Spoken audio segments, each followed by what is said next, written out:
Week to peak series के episode number 2 में तुम सभी का स्वागत है। पिछले वीडियो में हम लोगों ने बात किया था कि कैसे लूफी का जो बेस फॉर्म है वो अपने आप में ही बहुत ही अमेजिंग था, लेकिन इवेंचुअली उसके साथ सभी के सभी ऑडियंस यूज्ड टू हो रही थी। कैसे उसमें उतना मजा नहीं आ रहा था और कुछ डायनामिक्स चाहिए थे, और उसी के साथ हमें देखने को मिला था लेजेंडरी गियर सेकेंडो। एपिसोड नंबर 272 में हम पहली बार गियर सेकेंड से रूबरू हुए थे, और ये मेरा one of the best anime transformations में आता है। और जब मैं ये बात बोल रहा हूँ तो ये मैं बहुत गहराई से बोल रहा हूँ, क्योंकि इसके जस्ट नीचे गोकू का सुपर सैयन फॉर्मेशन आता है। गाड़ी स्टार्ट कर।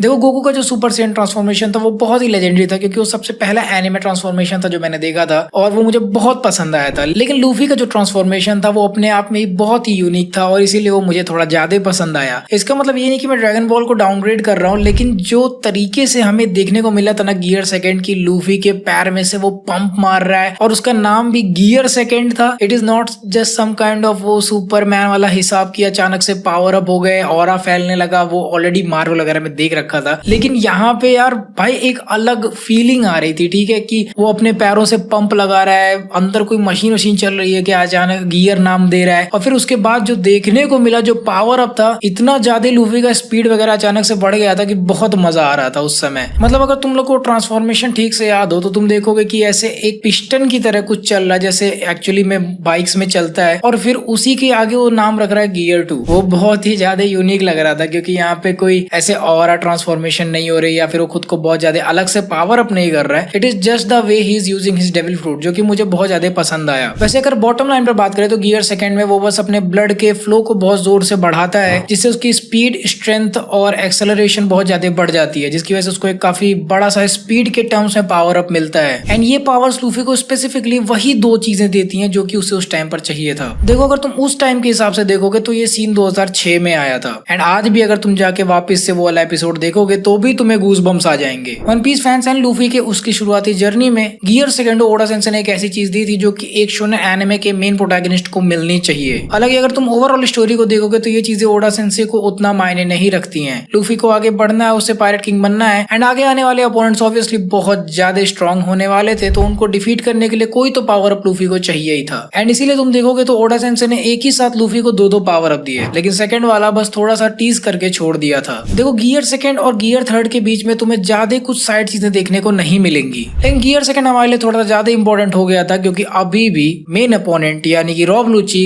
लूफी से ज्यादा स्ट्रॉन्ग था। ये चीजें हमने बाकी के शोनेन एनिमेस में भी देख लिए थे। मैं जरा 2006 से 2018 में आता हूँ, क्योंकि 2018 में ही मैंने वन पीस को स्पेसिफिकली स्टार्ट किया था, और इससे पहले मैं ड्रैगन बॉल जी देख चुका था। और ये तो पता चल ही गया था कि एक फॉर्म से दूसरे फॉर्म में जाने के लिए थोड़ा सा इमोशनली अटैच्ड मोमेंट्स चाहिए होते हैं। लेकिन फिर भी इन चीजों पे आने से पहले मैं गियर सेकंड के बारे में कुछ इंपॉर्टेंट फैक्ट्स बता देता हूँ, ताकि ये चीज क्लियर हो जाए कि उस टाइम पर ये एक बहुत ही इंपॉर्टेंट चीज थी One Piece fans and Luffy के लिए भी। मैक्सिमम एनिमे फैंस उस टाइम पर गियर सेकंड को ड्रैगन बॉल से इतना ज्यादा कंपेयर करने लगे थे कि खुद ओडा सेंसेई को उठकर आना पड़ा और एक स्टेटमेंट देनी पड़ी कि हाँ, वो ड्रैगन बॉल के बहुत बड़े फैन हैं, काफी सारी चीजें वो ड्रैगन बॉल में और वन पीस में सिमिलर रखते हैं। ऑन टॉप ऑफ दिस, टोई एनिमेशन ही दोनों एनिमेस का प्रोडक्शन करती है, इसीलिए काफी सारे लोगों को साउंड इफेक्ट्स एंड विजुअल्स में काफी सारी चीजें सिमिलर दिखने लगी थी, जिसकी वजह से ये कंपैरिजन ओवर द टॉप पहुंच रहा था। लूफी का गियर सेकंड सिर्फ इसीलिए पॉसिबल है क्योंकि लूफी का जो रबर जैसा बॉडी है वो उसे ह्यूज ब्लड पंप दे सकता है बिना उसके ब्लड वेसल्स को फाड़े, जो कि किसी भी नॉर्मल ह्यूमन के लिए इम्पॉसिबल है टिल एपिसोड 1071, जिसके बाद हम वापस से इसके बारे में बात करने वाले हैं बहुत डिटेल में। अगर कोई नॉर्मल ह्यूमन इस तरह की चीजों को करने की कोशिश करेगा तो उसके नसें फट जाएंगी ब्लड फ्लो से।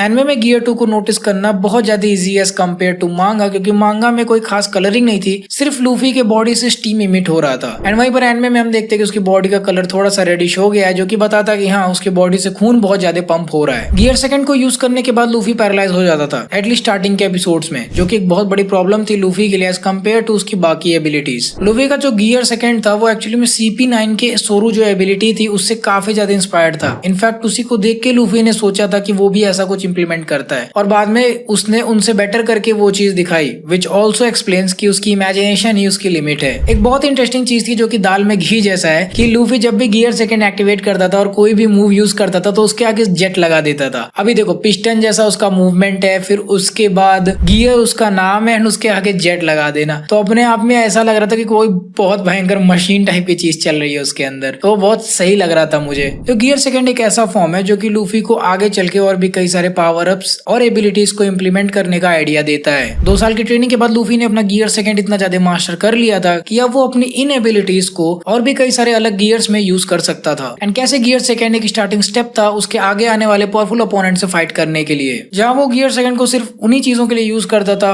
जहां पर वो जरूरी है। टाइम रहते ही लूफी को ये भी पता चला कि गियर सेकंड बस ऑफेंस के लिए नहीं बल्कि डिफेंस में भी बहुत ज्यादा काम आएगा, जैसे कि मरीन फोर्ड के कुछ जगहों पे हमने देखा था जहां पर इतने स्ट्रॉन्ग और इतने फास्ट अपोनेंट थे कि उसे इस स्पीड का यूज एक्चुअली में डिफेंस के लिए करना पड़ा। तो गियर सेकंड लूफी का one of the best power up and anime का one of the special moment में भी आता है, जहां पर उस टाइम पर ये एक आइकॉनिक मोमेंट था, पर आज के टाइम पे ये हमें बस एक स्टेपिंग स्टोन जैसा दिखता है। और जब हम पीछे मुड़ के देखते हैं तो हमें रियलाइज होता है कि हाँ, लूफी बहुत ज्यादा आगे आ चुका है। 18 साल पहले वो लोग जो कि इस एपिसोड को लाइव एंजॉय कर रहे होंगे टीवी पे, वो बहुत ही लकी होंगे क्योंकि उन्होंने फर्स्ट टाइम ऐसा कुछ विटनेस किया होगा। एंड उसी के साथ let's move on to gear third.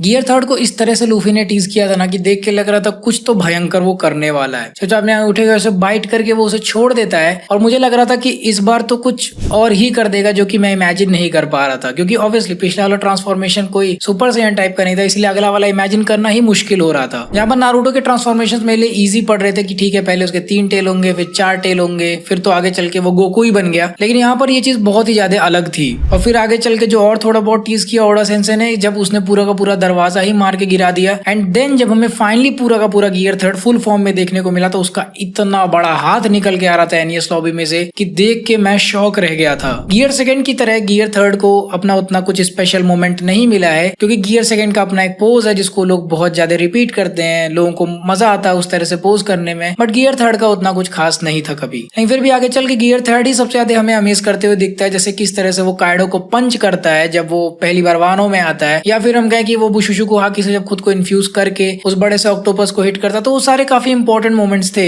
But फिर भी गियर सेकंड ही हमेशा ओवरशैडो कर जाता है गियर थर्ड को। तो गियर थर्ड के बारे में वैसे ज्यादा कुछ है नहीं बात करने को, लेकिन फिर भी आने वाले एपिसोड में तुम देखने वाले हो, यानी कि 1071 और 1072, इसमें से ज्यादा पार्ट तुम नोटिस करोगे that it is all about gear 3। भले गियर 3 को लोग भूल गए थे, लेकिन नीका उसको नहीं भूलने वाला है। एंड आई होप तुम लोग भी उतना ही ज्यादा एंजॉय करोगे इसको। And guys, I think this was it for the second episode of week to peak. I hope तुम लोग को ये वीडियो बहुत ज्यादा पसंद आई होगी। अगले वीडियो में हम गियर 4 के बारे में बात करेंगे, क्योंकि सबसे ज्यादा वही इंपॉर्टेंट है, और किस तरह से हाकी इतना ज्यादा इंपॉर्टेंट हुआ ये भी हम वहीं पर डिस्कस करेंगे। मुझे कमेंट सेक्शन में बताओ कि तुम लोग कितने ज्यादा एक्साइटेड हो इसके लिए, और तुम्हें वीक टू पीक के वाले एपिसोड में मजा आया या फिर नहीं। तब तक के लिए तुम लोग जाके वीक टू पीक का एपिसोड 1 देख सकते हो, या फिर जाके तुम लोग वन पीस के लाइव एक्शन का हिंदी ट्रेलर का रिव्यू देख सकते हो। दोनों पे थोड़े व्यूज कम है, तो जाके उसको बढ़ाओ, उसको सपोर्ट करो, और मैं तुम लोग को मिलूंगा अगले वीडियो में। So until the next video, play on.